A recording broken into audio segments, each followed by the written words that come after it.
Hi students, ఈరోజు మనం ఈ వీడియోలో భారత రాజ్యాంగంలో ముఖ్యమైనటువంటి ప్రాథమిక హక్కుల్లో మొదటిది సమానత్వ హక్కు గురించి, ఈ సమానత్వ హక్కులో ఉన్నటువంటి ఆర్టికల్స్ గురించి ఎలా ఈజీగా గుర్తుపెట్టుకోవాలో ఈ వీడియోలో తెలుసుకుందాం. సమానత్వ హక్కుని ఇంగ్లీష్లో రైట్ టు ఈక్వాలిటీ అని పిలుస్తామండి. ఈ రైట్ టు ఈక్వాలిటీకి సంబంధించి మనకి ఆర్టికల్స్ 14 నుంచి 18 వరకు రాజ్యాంగంలో పొందుపరచబడ్డాయి.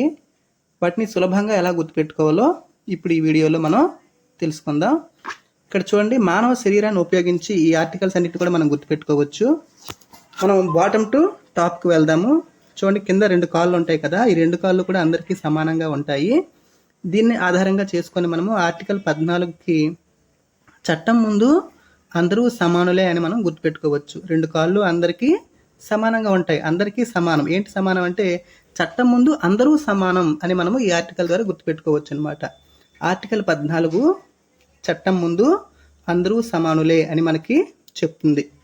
ఇక నెక్స్ట్ ఆర్టికల్ 15, 2 కాళ్ళ తర్వాత మనం కొంచెం పైకి వెళ్దామండి. 2 కాళ్ళ తర్వాత కొంచెం పైకి వెళ్తే మనకి ఆర్టికల్ 15 ఇక్కడ మనకి గుర్తించవచ్చు. ఇక్కడ చూడండి, ఇక్కడ నేను ఒక ఎమోజీతో ఈ ప్రాంతాన్ని నేను గుర్తించాను చూడండి. ఆ ప్రాంతాన్ని చూసి మనం లింగ నిర్ధారణ అనేది చేస్తాం. పుట్టగానే ఒక శిశువు అది ఆడ మగ అని చెప్పాలంటే మనం ఇక్కడ చూస్తాం కదండి, ఆ ప్రాంతం ఆధారంగా మనం లింగాన్ని గుర్తిస్తాం. అంటే లింగ వివక్షత అనేది ఇక్కడ మనం చూపించకూడదు. కేవలం లింగ వివక్షత మాత్రమే కాదు, కుల, మత, జాతి, లింగ, జన్మస్థలం ఆధారంగా వివక్షత అనేది చూపించకూడదు అని మనము ఆర్టికల్ 15 ద్వారా గుర్తుపెట్టుకోవచ్చు. కాళ్ళు అయింది, కొంచెం పై భాగము లింగ నిర్ధారణ భాగము అయింది. ఆర్టికల్ 14, 15 మనకి అయ్యాయి. నెక్స్ట్ మనకి ఆర్టికల్ 16. ఆర్టికల్ 16ని ఏ రకంగా గుర్తుపెట్టుకోవాలో మనము ఇప్పుడు తెలుసుకుందాం. ఇక్కడ చూడండి, ఈ చిత్రంలో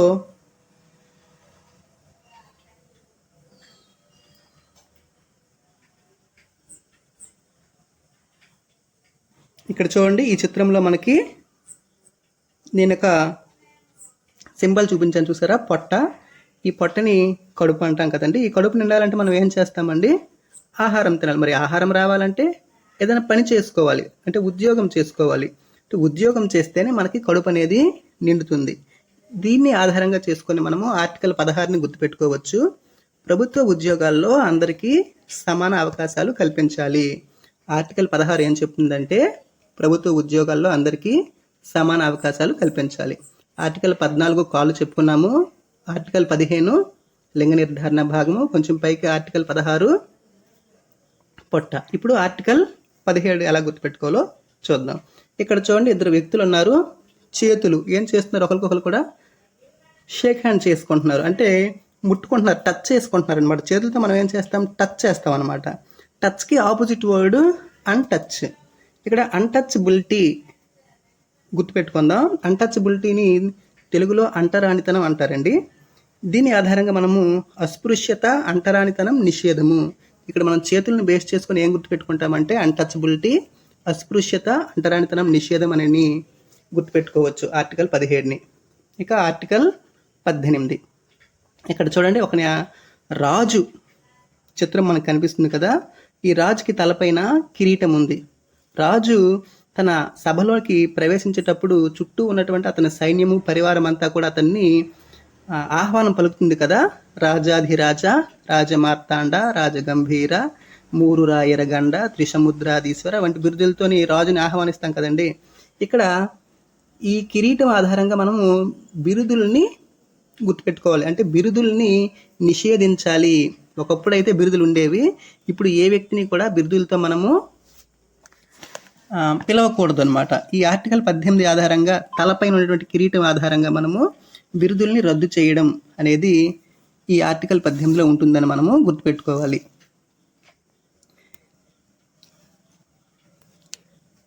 ఆర్టికల్ 18 మనకి బిరుదుల్ని రద్దు చేయుట.